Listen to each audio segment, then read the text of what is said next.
बागपत से 35 किलोमीटर दूर एक गांव लगता है जिसका नाम है गांग नोली। और गांग नोली में शेखों वाली एक बड़ी मस्जिद है।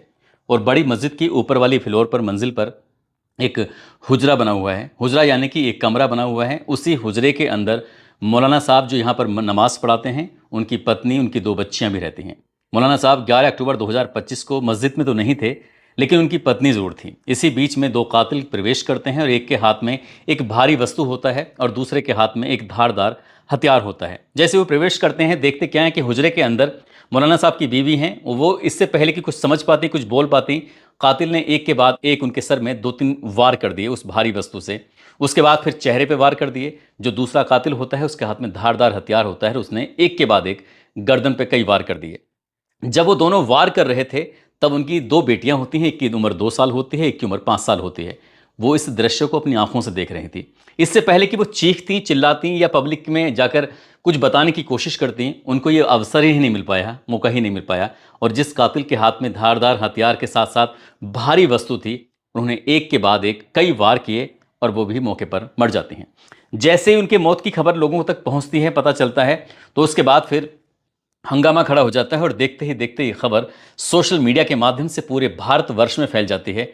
लोगों में एक तरह का डर का माहौल फैल जाता है कि आखिरकार हुआ क्या है। मस्जिद के अंदर जो कमरा बना हुआ था, उसी हुजरे यानी कि हुजरा बना हुआ था, हुजरे में मौलाना साहब की पत्नी का और दो बेटियों का कत्ल कर दिया जाता है। उसमें मौलाना साहब की जो बीवी होते हैं वो 5 महीने की गर्भवती भी थी। बस इतना था कि ये खबर गाँव में फैल जाती है, आसपास के इलाके में फैल जाती है और जैसे जैसे लोग मौके पर पहुंच रहे थे, बस हंगामा खड़ा हो जाता है। हर कोई ये जानना चाहता था कि आखिरकार मस्जिद के अंदर भी कोई सेफ नहीं है तो कहाँ सेफ होगा। इतना था, इससे पहले कि पुलिस कातिल तक पहुंचती, किसी ने आकर तहरीर दी और तहरीर देने के बाद कहा कि जो मुफ्ती साहब हैं ना, उन्होंने ही यह कत्ल कराया है। अब ये बात बस बड़ी सूझबूझ से काम लेने की ज़रूरत थी। एक तरफ तो उनकी बीवी, उनके बच्चों का कत्ल हो जाता है, ऊपर से उन्हीं के ऊपर आरोप आ जाता है। तो ऐसी स्थिति में पुलिस ने सूझबूझ से काम लिया और कातिलों तक पहुंचने की कोशिश की। यदि पुलिस को एक सुराग ना मिला होता, यदि कातिल गलती ना करता, तो शायद ये मामला किसी और दिशा में चले जाता और मुफ्ती साहब सलाखों के पीछे अपनी ज़िंदगी गुजार रहे होते। लेकिन पुलिस ने इस मामले का खुलासा किया और वो भी महज कुछ ही घंटों के अंदर। और जब खुलासा होता है तो लोगों को यकीन नहीं हो रहा था कि कातिल ये हैं और कत्ल की ये वजह हो सकती है। आदाब, नमस्कार, सत श्री अकाल। मैं उस्मान सैफी। उत्तर प्रदेश के ज़िला बागपत का एक थाना लगता है दोघट, और दोघट थाना क्षेत्र का एक गांव लगता है गांग नोली। ये बात है 11 अक्टूबर 2025 के दोपहर लगभग 2:30 बजे के आसपास का वक्त हो रहा था। गांव की लगभग 6 लड़कियां हैं जो छोटी छोटी बच्चियां हैं, जिसकी उम्र किसी की 8 साल, किसी की 10 साल, किसी की 12 साल। इसी तरह से वो लड़कियां रोज़मर्रा की तरह या तो मौलाना साहब से पढ़ने के लिए आते हैं, और जब मौलाना साहब नहीं होते हैं तो उनकी अहलिया यानी कि उनकी पत्नी होती हैं, फिर बच्चों को वो पढ़ाती हैं। उन्होंने इस सीढ़ी के रास्ते से जैसे ही प्रवेश करने की कोशिश की तो वो दरवाज़ा बंद था। कई बार उस दरवाजे को नॉक किया जाता है, आवाज़ लगाई जाती है, लेकिन कोई रेस्पॉन्स नहीं मिल रहा था। वो बच्चियां परेशान हो जाती हैं। तभी किसी ने कहा कि दूसरे रास्ते से चलते हैं, यानी कि दूसरे जीने से चलते हैं। लेकिन दूसरे जीने पे जाने के लिए फिर छत पे आना पड़ेगा और आने के बाद कोई थोड़ी मेहनत करनी पड़ेगी। उन्होंने सोचा कि बार बार यहाँ पर नॉक करने से अच्छा है कि दूसरे रास्ते से चलते हैं। वो दूसरे रास्ते से जाते हैं, आखिरकार छत के रास्ते से होकर पहुंच जाते हैं। पहुंचने के बाद जैसे ही हुजरे में जाकर देखते हैं तो जो मौलाना साहब हैं, यानी कि इमाम साहब, उनकी जो पत्नी है जिनका नाम इसराना है, उम्र उनकी 30 साल के आसपास है, वो फर्श पर बेसुध हालत में पड़ी हुई थी। चारों तरफ ब्लड फैला हुआ है। उन 6 बच्चियों की नज़र पहुंच जाती है चारपाई पर। चारपाई पर देखते क्या है कि जो बड़ी बेटी है, नाम सोफिया है, उम्र उसकी 5 साल है, और छोटी बेटी है जिसका नाम है सुमैया, जिसकी उम्र 2 साल है। वो चारपाई पर पड़ी हैं, वो भी बेसुध हालत में हैं, लेकिन चारों तरफ ब्लड फैला हुआ था। आखिरकार ये सब हुआ क्या है? उन 6 बच्चियां इतनी डर जाती हैं और डरने के बाद जब वहाँ से निकलती हैं तो बस ज़ोर ज़ोर से चीख रही थी, चिल्ला रही थी। बस उनके मुंह से एक ही आवाज़ निकल रही थी, खून खून खून। जब उन्होंने ये ज़ोर ज़ोर से चीखना चिल्लाना शुरू किया, उसमें से एक दो बच्ची जो समझदार थी, जो रास्ता अभी तक बंद था जीने का, उस रास्ते को खोलती हैं, वहाँ से बाहर जाती हैं। और बाहर जाने के बाद फिर उन्होंने अपनी पूरी ताकत के साथ जब चीखना शुरू किया है तो आसपास के घरों की महिलाएं, बच्चे, बूढ़े, बुजुर्ग सभी घरों से बाहर निकल आते हैं। और निकलने के बाद वो पूछते हैं हुआ क्या है। बताया जाता है कि उन्होंने अपनी आंखों से जो दृश्य देखा है वो कुछ इस तरह का है। बस इस तरह के दृश्य की बात थी। अब यहाँ से लोगों के, आसपास के लोगों का जमघट लगना तय ही था। और किसी ने मस्जिद में आता है, लाउड स्पीकर शुरू करता है। शुरू करने के बाद आवाज़ लगाता है कि हजरत हजरत मुफ्ती इब्राहिम साहब की जो अहलिया हैं, यानी कि उनकी बीवी हैं, उनकी जो 2 बेटियां हैं, उनका किसी ने कत्ल कर दिया है। बस ये लाउड स्पीकर की आवाज़ पूरे गांव में आग की तरह फैल जाती है। लोग समझ नहीं पा रहे थे, जो मौके पा रहे थे उन्होंने भी मैसेज टाइप करना शुरू किया और सोशल मीडिया पर डालना शुरू कर दिया, हमारे गांव की मस्जिद में इस तरह की बातें हुई हैं। देखते ही देखते ये खबर पूरे देश भर में फैल जाती है। अब चाहे आसपास के गांव के लोग हों या फिर आसपास के घरों के लोग हों, औरतें हों, बूढ़े हों, बच्चे हों, जवान हों, जो भी था मौके पर पहुंच जाता है। और जब मौके पर पहुंच रहे तो इसी बीच में किसी ने डायल 112 नंबर पर फ़ोन कर दिया। डायल 112 नंबर फ़ोन करने के बाद ज़िला बताया, थाना बताया, थाने के क्षेत्र में आने वाला वो गांव बताया और गांव में आने वाली वो मस्जिद बताई, शेखों वाली बड़ी मस्जिद में मौलाना साहब इब्राहिम जो मुफ्ती हैं, मुफ्ती साहब की जो बीवी हैं उनका मर्डर कर दिया है, साथ में 2 बच्चों का भी मर्डर कर दिया है। ये सूचना पुलिस तक जैसे ही पहुंचती है, पुलिस ने तुरंत ही इस मामले को बड़ा गंभीरता से लिया। दोघट थाना जिसके के अंतर्गत यह मामला आता है, छपरोली, बिनोली, बड़ौत और स्वाट टीम, तमाम पुलिस फोर्स यहाँ पर आना शुरू हो जाते हैं। SHO जिनका नाम सूर्यदीप सिंह होता है, ASP प्रवीण कुमार, CO विजय कुमार और SP सूरज कुमार राय, ये सभी अधिकारी मौके पर पहुंचना शुरू कर देते हैं। जैसे ही पुलिस का गांव में एंट्री होती है, प्रवेश होता है, तो ऐसा लग रहा था जैसे कि ये तो कत्ल पुलिस वालों ने ही किया है या पुलिस वालों ने ये कत्ल कराया है। औरतें हों, बूढ़े हों, बच्चे हों, ये सभी लोग पुलिस को रोकने की कोशिश में जुट जाते हैं। पुलिस आगे बढ़ रही थी, पुलिस की कोशिश थी कि हम शव को कब्जे में लेते हैं, कब्जे में लेने के बाद उनको पोस्टमार्टम के लिए भेजेंगे, ये पता करने की कोशिश करेंगे कि आखिरकार कत्ल किसने किया है। लेकिन पुलिस को ये मौका मिलने का ये मौका ही नहीं मिल रहा था। खासकर लड़कियां, औरतें ये आगे आ जाती हैं और पुलिस के जो कपड़े थे उनको नोचना शुरू कर देती हैं। हंगामा खड़ा हो जाता है, लोगों ने वीडियो बनाया, वही वीडियो सोशल मीडिया पर वायरल होता है और उसके नीचे कैप्शन दे दी जाता है कि मस्जिद में मौलाना साहब की बीवी का, उनके बच्चों का कत्ल कर दिया है और गांव के लोगों को बहुत ज़्यादा गुस्सा आ रहा है। पुलिस वालों ने समझाने की कोशिश की लेकिन सुनने को तैयार नहीं थे। तभी मेरठ के DIG कलानिधि नेथानी IPS ये भी मौके पर पहुंच जाते हैं हंगामे के बाद और उन्होंने फिर लोगों को समझाने की कोशिश की कि हमारी पुलिस को आप थोड़ा मौका तो दीजिए, हमें समय दीजिए, हम जो कातिल हैं उनको पकड़ने की कोशिश करेंगे और तुम चिंता ना करो, जो जांच होगी बिल्कुल सही दिशा में जाएगी। इससे पहले कि उन्होंने समझाने के बाद गांव के लोग शांत हो जाते हैं और तब तक लेकिन माहौल ख़राब हो जाता है। कई पुलिस वालों के साथ अभद्रता हो जाती है, बदतमीजी हो जाती है। हालांकि पुलिस ने भी रिवर्ट में, यानी कि पुलिस ने भी गुस्से में आकर लाठियाँ फटकारी, भांजी, महिलाओं को भी डांटा फटकारा। लेकिन तब तक जब एक्शन का वो रिएक्शन था, आखिरकार पुलिस अपनी जांच पड़ताल शुरू करती, तभी पता चलता है कि जो मस्जिद के मुफ्ती साहब हैं उनके बारे में पूछा जाता है कि वो कहाँ पर हैं, तो उनके बारे में ये बताया जाता है, खुद ही फ़ोन करके पूछा जाता है कि मुफ्ती साहब कहाँ पर हो आप। तो कहते हैं कि हम देवबंद में आए हुए हैं। देवबंद में दरअसल अफ़गानिस्तान के विदेश मंत्री आए हुए हैं, उनके इस्तकबाल में हम लोगों को भी इन्वाइट किया गया था, इसलिए हम उनके प्रोग्राम में आए हैं और हम बस वापस आ रहे हैं। उन्हें सूचना दी जाती है कि जितनी जल्दी हो सके आप आ जाइए, क्योंकि आपके यहाँ पर कुछ बड़ा अनर्थ हो गया है, बहुत बड़ी बात हो गई है। उन्हें अभी तक नहीं पता था कि आखिरकार क्या बात है। जैसे मौलाना साहब को ये बात पता चलती है तो मौलाना साहब, इनका नाम है मुफ्ती इब्राहिम, जो कि ज़िला शामली के थाना कांधला के गांव सुन्ना के रहने वाले हैं। लेकिन कई साल पहले की बात, लगभग 7 साल पुरानी बात है, साल 2018 के आसपास की, इसरारा नाम की एक महिला जो कि लोनी गाज़ियाबाद के रहने वाली होती हैं, उनसे इनकी शादी होती है। जब शादी हुई थी तो उसी के बाद लोनी की ही किसी मस्जिद में वो इमामत करने लगते हैं, वहीं रहने लगते हैं। 2-3 साल वहाँ पर रहे, उसके बाद फिर वहाँ से ये बागपत के इस गांग नोली गांव में मस्जिद में इमामत करना शुरू कर देते हैं। और जैसे ही उनको ये खबर लगती है, उसके बाद वो भी मौके पर आते हैं और जैसे ही इसराना, यानी कि उनकी अहलिया, उनकी पत्नी के मायके वालों को खबर लगती है तो वो भी मौके पर आ जाते हैं।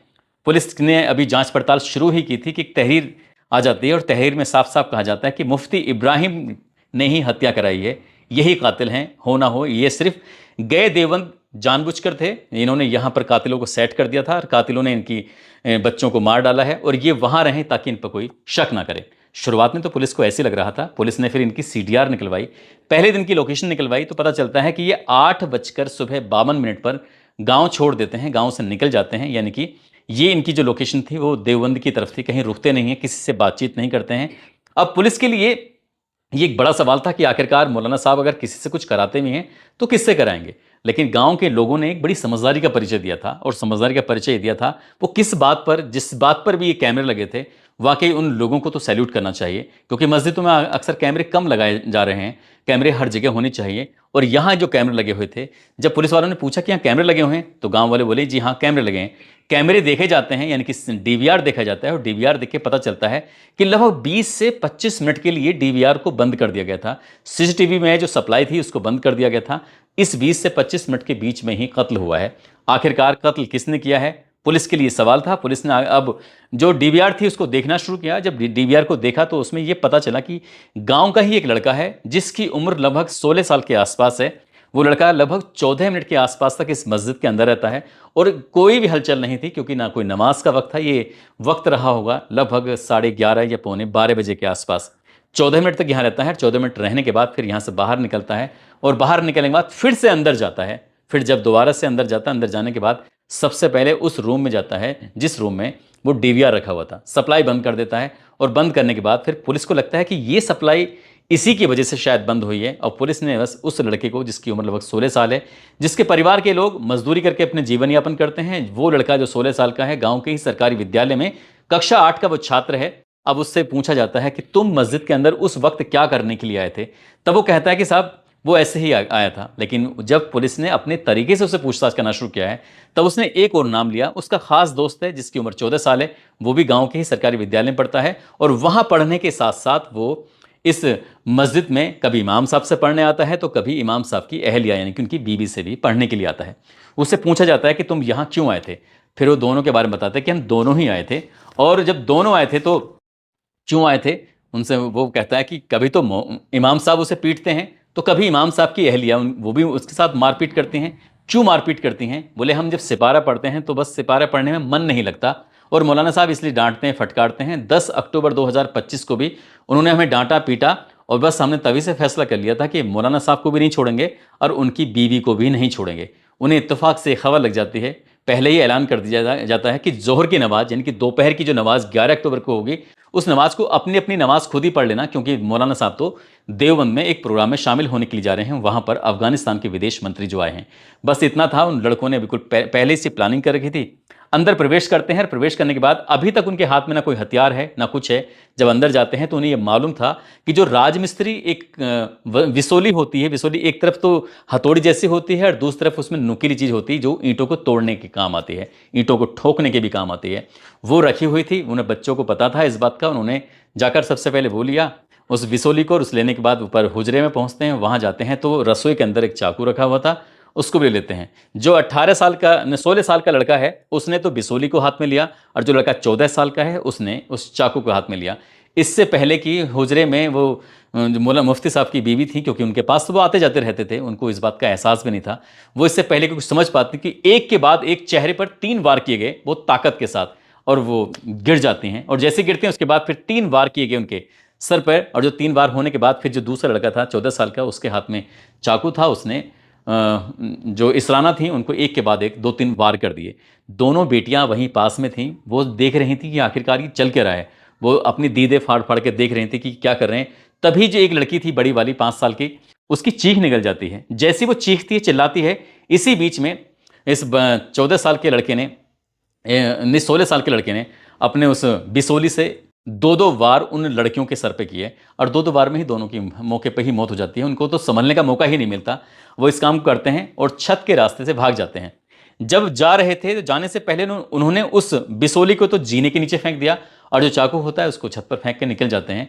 और उसके बाद फिर ये बड़े आराम से इत्मीनान से अपने काम में जुट जाते हैं। इन्हें बिल्कुल भी एहसास नहीं था कि पकड़े जाएंगे। उन्हें लग रहा था कि सीसीटीवी कैमरे में तो हम हैं ही नहीं। लेकिन उससे पहले की जो पुलिस ने जब आगे पीछे की देखा तो उससे पता चल जाता है कि ये तो सीसीटीवी कैमरे में जाते और आते दोनों तरफ आ ही चुके हैं। आखिरकार पुलिस ने उन्हें पकड़ा। इस घटनाक्रम का खुलासा हुआ, और खुलासा होने के बाद वो कातिल जो लड़के थे, दोनों किशोर हैं, यानी कि उनकी उम्र 18 साल से कम है। इसलिए हम उनका नाम नहीं बता सकते, उनका बाकी जानकारी नहीं दे सकते। पता है उनके बारे में, लेकिन जब मैंने इसमें एसएचओ से बात करने की कोशिश की कि अगर सीसीटीवी कैमरे ना लगे होते तो क्या होता, तब उनका एक ही बात कहना था कि अगर सीसीटीवी कैमरे नहीं लगे होते तो हमारी जो दिशा थी उस तहरीर के आधार पर चलती, और तहरीर के आधार पर चलने के बाद फिर हम ये देखने की कोशिश करते कि आखिरकार मौलाना साहब किसका सहारा लेकर अपनी बीवी का कत्ल कराएंगे, ये जानने की कोशिश करते। और शायद तब तक ये डीवीआर में जो भी था वो, ये जब सीसीटीवी होते ही नहीं तो ये पता ही नहीं चल पाता। और जब उन दोनों बच्चों को पकड़ कर हम लेकर आते हैं, गांव वालों के सामने ये बात आती है, तो गांव वालों को यकीन नहीं हो रहा था कि ये ऐसा भी हो सकता है। लेकिन जब उनसे ही पूछा गया दोनों बच्चों से कि तुमने मौलाना की बीवी का ही कत्ल क्यों किया, मौलाना साहब का कत्ल क्यों नहीं किया, मारते तो वो थे तुम्हें ज़्यादा, तो उन्होंने कहा कि पहले हमें बीवी का कत्ल करना था, बच्चों का कत्ल करने का हमारा कोई इरादा ही नहीं था, उसके बाद फिर हम इनको मारते अगर पकड़े ना जाते तो। लेकिन फिलहाल वो पकड़े गए हैं, पुलिस ने जेल भेज दिया, जो बच्चों के बाल गृह होता है वहाँ पर रखा जाएगा। और इसी बीच में जो यहाँ के इस इलाके के बड़ौद के सीईओ हैं जिनका नाम विजय कुमार है, उन्होंने एक अपील की है। अपील वो करते हैं कि जितने भी धार्मिक स्थल हैं, चाहे वो चर्च हो, गुरुद्वारा हो, मस्जिद हो या कोई भी स्थल हो, तो वहाँ ऐसी जगहों पर कैमरे जरूर लगवाएं, सीसीटीवी कैमरे। साथ ही जो प्रतिष्ठान हैं उनमें भी कैमरे लगवाने चाहिए। साथ ही इसके अलावा जो घर हैं उनमें भी कैमरे लगवाने चाहिए। यदि सीसीटीवी कैमरे लगे होंगे तो कम से कम एक तो भय बना रहेगा जो भी अपराध करने वाले लोग होते हैं, और भय के साथ साथ अगर कोई ऐसी वारदात होती है तो चाहे कातिल कितने भी या फिर कोई अपराध की वारदात करने वाला कितना ही बचने की कोशिश करे, वो कैमरे की जद में ज़रूर आ जाएगा। यदि ये कैमरे ना होते तो मौलाना साहब की आफत खड़ी हो सकती थी, वो कई साल तक परेशान रह सकते थे, और जब तक वो बाइज्जत बरी होते तब तक उनके दामन पर ऐसा दाग लग गया होता कि शायद वो कभी ज़िंदगी में मिट नहीं पाता। दोस्तों, इस पूरे घटनाक्रम को सुनाने का उद्देश्य किसी को परेशान करना नहीं है, किसी का दिल दुखाना नहीं है, बल्कि आपको जागरूक करना है, आपको सचेत करना है।